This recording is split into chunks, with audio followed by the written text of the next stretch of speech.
मैं प्रकाश चंद चौरसिया, शिक्षक उत्कृष्ट विद्यालय साचपानी धनोरा, जिला सीधी, मध्य प्रदेश से।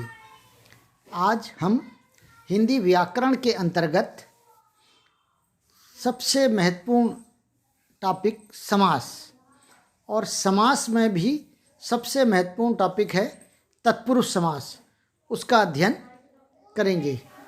तत्पुरुष समास परीक्षा के लिए एवं प्रतियोगी परीक्षाओं के लिए एक महत्वपूर्ण टॉपिक है। सामान्य तौर पर समास में तत्पुरुष समास से ही ज़्यादातर प्रश्न पूछे जाते हैं, इसलिए आज इस तत्पुरुष समास के जो संबंध में पढ़ेंगे, इसमें आज हम देखेंगे कि समास की परिभाषा क्या है, सामासिक शब्द और सामासिक विग्रह क्या होता है, साथ ही समास के जो प्रकार हैं और समास के प्रकारों में तत्पुरुष समास और तत्पुरुष समास के जो भेद हैं, अन्य भेद हैं, उनका सूक्ष्मता के साथ अध्ययन करेंगे। और ये भी देखेंगे कि तत्पुरुष समास की पहचान क्या है, कैसे पहचानते हैं। तो आइए हम आज तत्पुरुष समास के बारे में अध्ययन करें। सबसे पहले समास देख ले। समास की परिभाषा: दो या दो से अधिक शब्दों से मिलकर बने हुए नवीन एवं सार्थक शब्द को समास कहते हैं।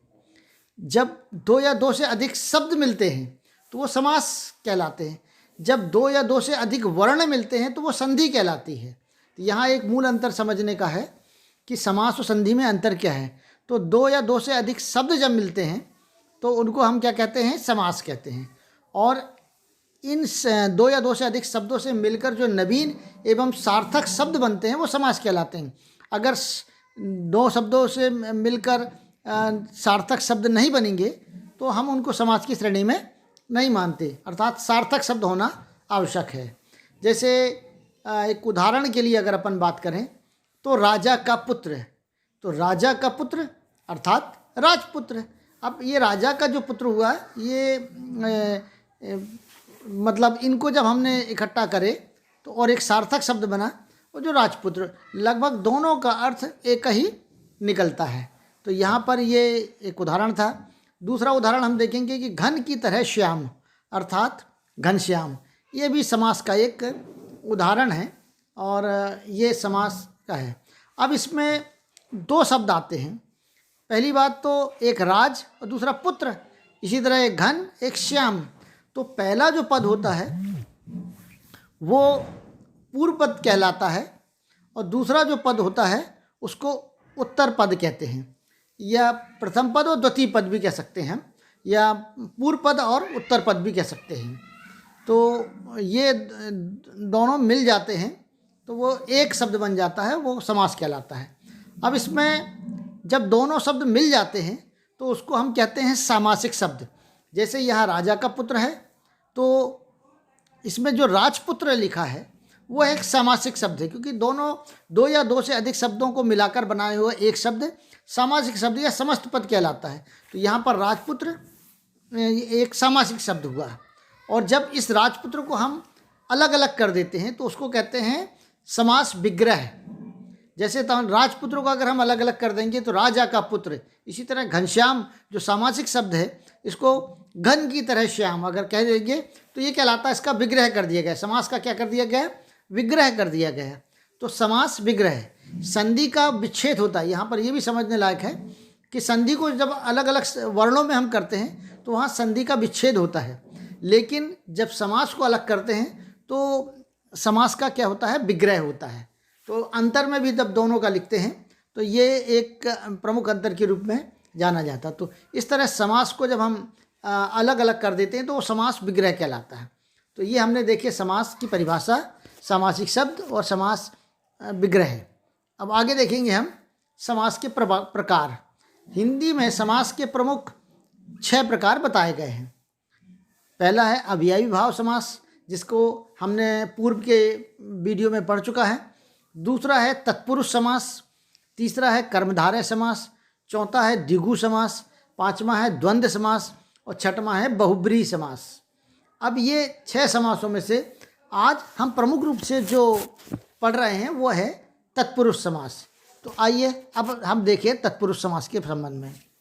अब तत्पुरुष समास क्या कहलाता है?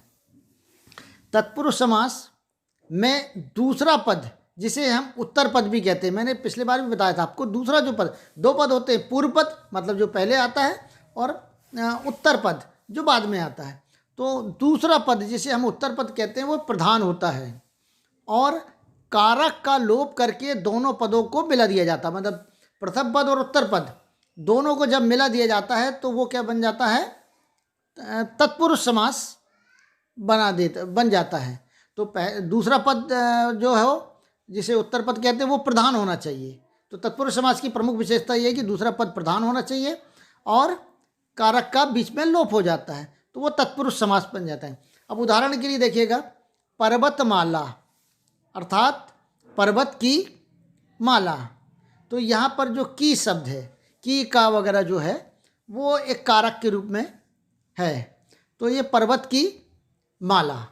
तो इस तरह से हम ये देखते हैं कि वन मानुष, वन का मानुष, राजमहल राजा का महल, देशभक्ति देश के लिए भक्ति, और राजपुत्र राजा का पुत्र, रसोई घर रसोई के लिए घर। तो ये है तत्पुरुष समास। अब उसमें एक शब्द आया कारक। अब कारक क्या होता है इसको समझने के लिए थोड़ा सा हम कारक देख लें। तो ये कारक जो होते हैं ये प्रमुख रूप से 7 कारक माने गए हैं और इनका एक एक चिन्ह भी होता है। तो कर्ता ने कर्म को, करण से, संप्रदान को, अपादान से, संबंध काके की अधिकरण में पर। अगर हमको कारक याद करना है तो ये याद कर लेना चाहिए, कर्ता ने कर्म को, करण से, संप्रदान को के लिए, अपादान से, संबंध काके की अधिकरण में पर। अब यहाँ पर हम देखेंगे कि करण से भी आया है और अपादान से भी आया है। अगर दोनों में से कारक है तो पहचानना किसको? तो अपादान वाला जो से होता है उसमें एक अलगाव का बोध होता है। जब हम उदाहरण देखेंगे तो आपको समझ में आ जाएगा। अपादान कारक जब हम अपादान तत्पुरुष देखेंगे तो उसमें हमको समझ में आ जाएगा कि ये क्या होता है। और तत्पुरुष समाज में कर्ता कारक का प्रयोग नहीं किया जाता। जब हम तत्पुरुष समास पढ़ेंगे तो कर्ता कारक के आधार पर जो विभाजन किया जाता है उसमें कर्ता कारक का प्रयोग नहीं किया जाता है। शेष कारकों के नाम से तत्पुरुष समास के भेद किए गए हैं। मतलब शेष जो समास है, जैसे कर्ता कारक जो है इसको छोड़ दिया गया है, उसमें कर्म कारक, करण से, करण कारक, संप्रदान कारक, अपादान कारक, संबंध कारक और अधिकरण कारक जो है इनको तत्पुरुष समाज में शामिल किया गया है। आगे हम देखेंगे भेद तो सब आपको और स्पष्ट हो जाएगा। अब देखेंगे तत्पुरुष समास के जो भेद हैं वो क्या हैं।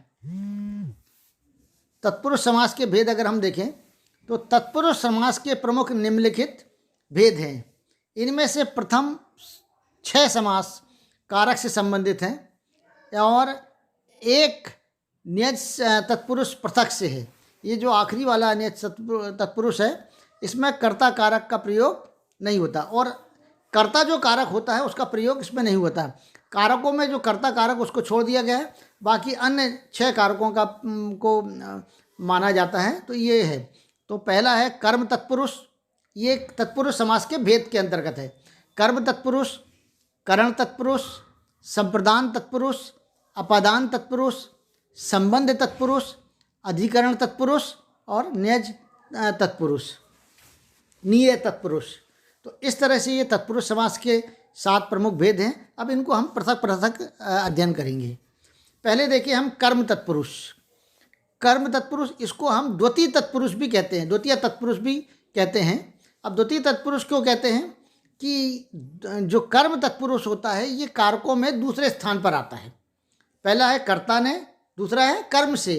तो कर्म जो है ये द्वितीय कारक माना जाता है, इसलिए इसको हम द्वितीय तत्पुरुष भी कहते हैं। तो दूसरे स्थान पर आने के कारण, इस कारण से इसे द्वितीय तत्पुरुष कहते हैं। और इस समास में को कारक होता है और को कारक का जब लोप हो जाता है तो वो कर्म तत्पुरुष बन जाता है। उदाहरण जब देखेंगे तो आपको और अच्छी तरह स्पष्ट हो जाएगा। जैसे माखन चोर। अब माखन चोर जो है उसमें माखन को चुराने वाला, इसमें को कारक लगा हुआ है, तो ये कौन सा तत्पुरुष हो जाएगा? कर्म तत्पुरुष। जैसे जैसे कर्ता ने, तो कर्ता को तो हम तत्पुरुष में शामिल नहीं किए, लेकिन कर्म को, तो कर्म का जो कर्म है, कर्म तत्पुरुष है, उसमें को कारक होता है। तो यहाँ पर को कारक को हमने लिए, तो माखन चोर, माखन को चुराने वाला, यहाँ को जो है, ये जो को है ये है हमारा कर्म तत्पुरुष।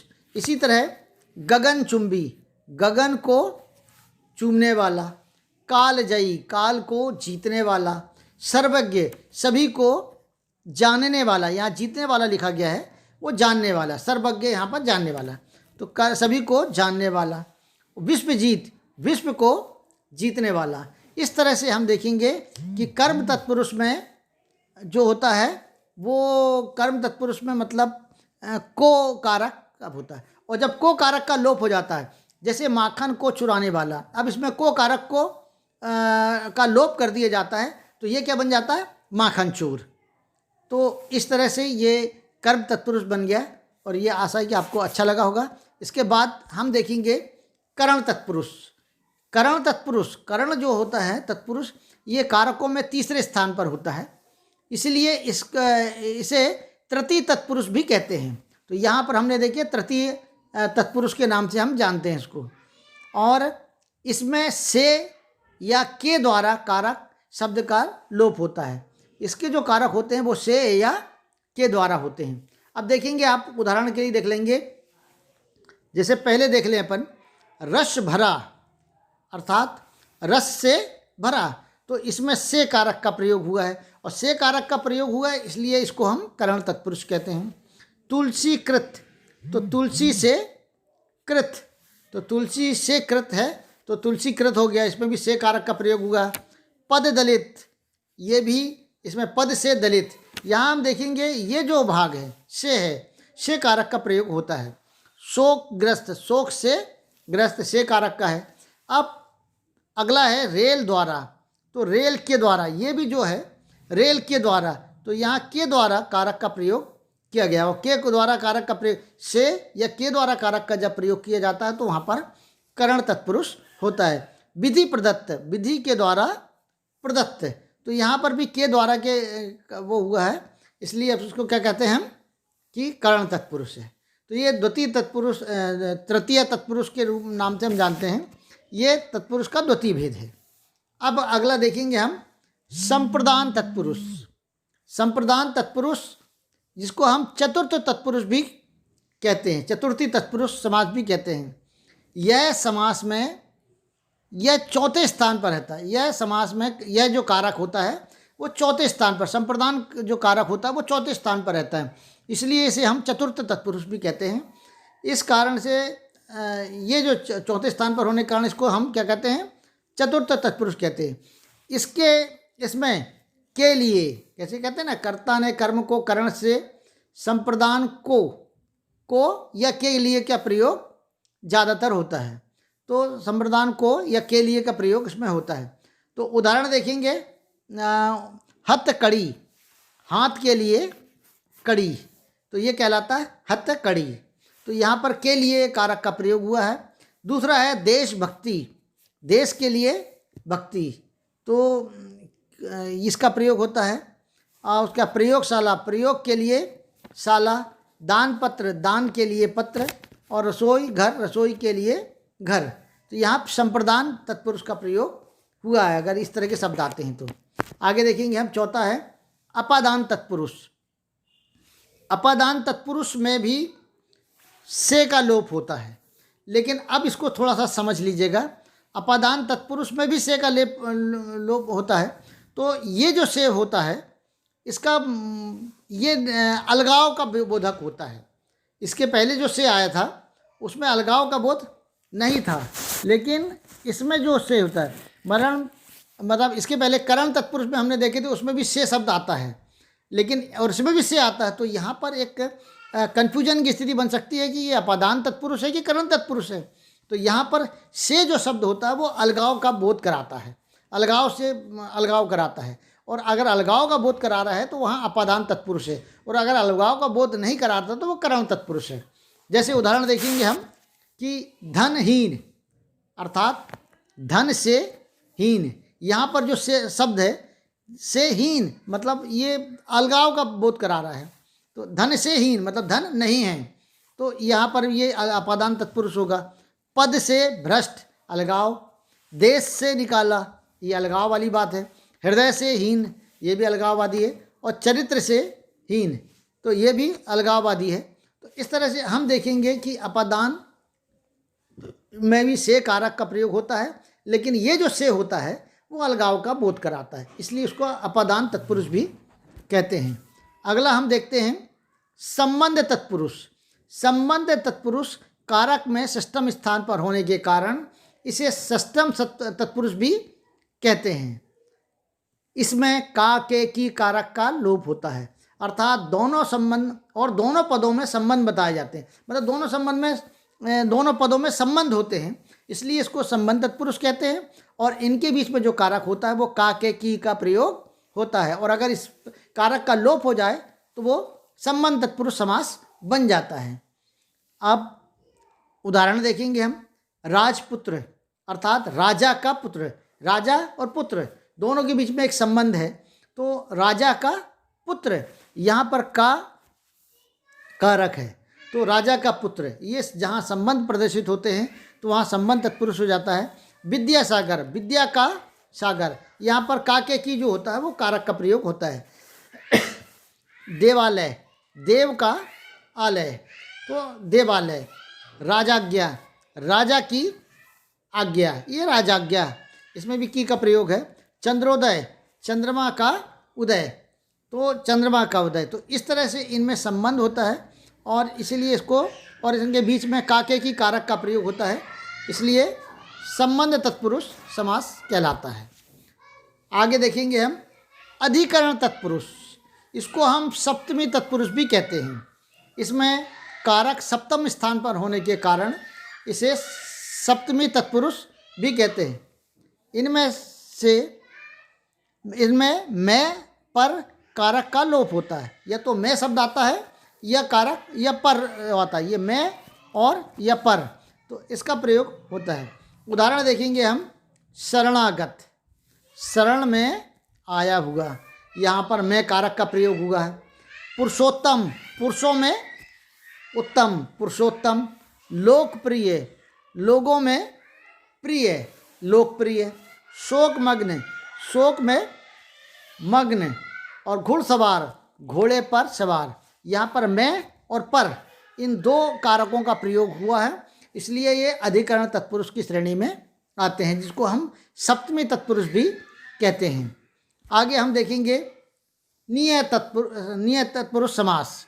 ये नियत तत्पुरुष समास जो होता है, जिस समास में पूर्व पद में निषेध सूचक या नकारात्मक शब्द जुड़े हों, जैसे आ, अनु, ना, ना, गैर लगे हों, वहाँ नियत समास होता है। उदाहरण देख लेंगे हम। तो अपवित्र, जिसको हम नापवित्र भी कह सकते हैं। अनभिज्ञ नाभिज्ञ, अन्याय ना न्याय, गैर वाजिब ना वाजिब, अनपढ़ ना पढ़। तो यहाँ पर चूँकि ये ना का प्रयोग हुआ है, तो जो नकारात्मकता का बोध कराता हो, तो यहाँ नियत तत्पुरुष समास होता है।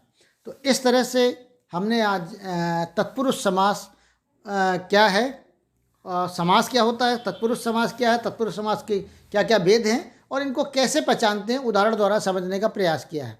और ये एक महत्वपूर्ण टॉपिक है, ज़्यादातर कॉम्पिटिटिव एग्जामिनेशन में भी और परीक्षा में भी इससे ही प्रश्न आते हैं। तो इस आशा है कि आपको ये अच्छे से समझ में आया होगा, और अगर समझ में आया तो लाइक करिएगा, सब्सक्राइब करिएगा और अपने अन्य साथियों को भी सेंड करिएगा, ताकि वो भी इसका लाभ उठा सके। धन्यवाद।